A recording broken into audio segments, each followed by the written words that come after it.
Self-love. Is it right? Is it narcissism? How do we love ourselves? These are the questions we will be tackling in today's topic.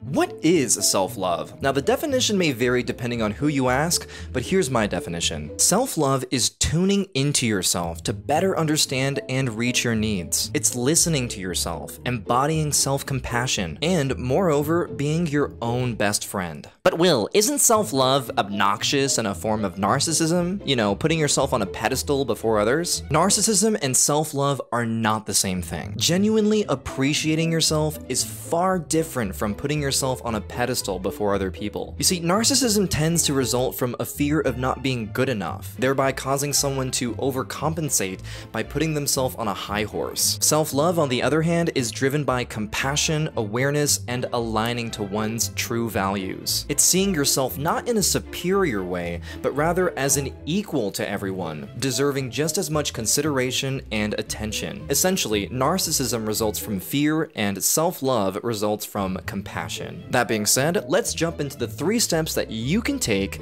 to better cultivate a sense of self-love. Step 1. Self-befriendment. Be your own friend. That means treating yourself as you would a good friend. For example, say you're at a bowling alley with some friends and one of your friends scores a gutter ball. Which would be your reaction? Oh my god, you suck so much. Why do you even try? Or, that's okay, you'll do better next time, don't worry about it. The point is, if you wouldn't be so mean to a friend, what makes you think that it's okay to treat yourself that way? Being your own friend means forgiving yourself and seeing the good in you. So the next time you start beating yourself up about something, ask yourself, how would I treat a good friend in this situation? And then treat yourself that way. Step 2 is self-discipline. A wise person, who just so happens to be my girlfriend, once told me that self-discipline is self-love, and I could not agree more. When we employ self-discipline to take care of ourselves, eating right, exercising, engaging in activities that fulfill us to the very depths of our soul,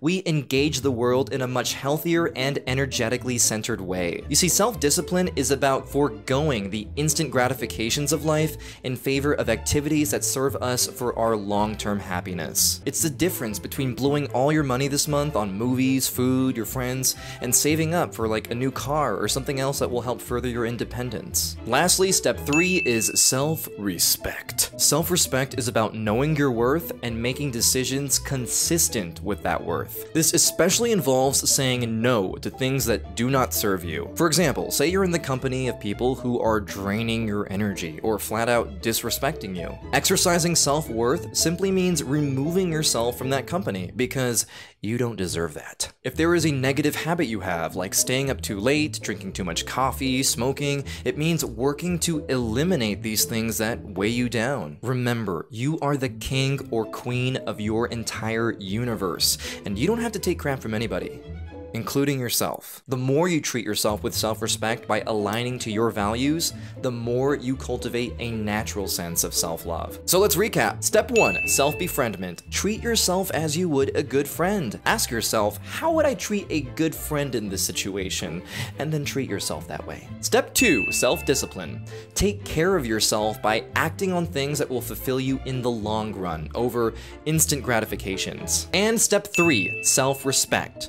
Know your worth and make decisions consistent with that worth, and drop anything else that does not serve you. Combine these 3 steps and over time, you will generate a very powerful sense of self-love. And now let's end this video with a brain-boosting tip that will help stave off feelings of depression and anxiety. And that is, oh wait, this entire video is basically a brain-boosting tip. So work on implementing these 3 steps and your brain chemistry will certainly thank you. Thank you so much for watching. Now go forth and love yourself. Hit that thumbs up button if you feel like you learned something. Don't forget to subscribe, and don't forget to check out my free guided meditation here that will help you find your center. Also, I really appreciate the positive feedback I've received on the guided meditation, so thank you for those who have given it a shot, and even more so to those who have made it a daily practice. Have a great week, fam. Much love.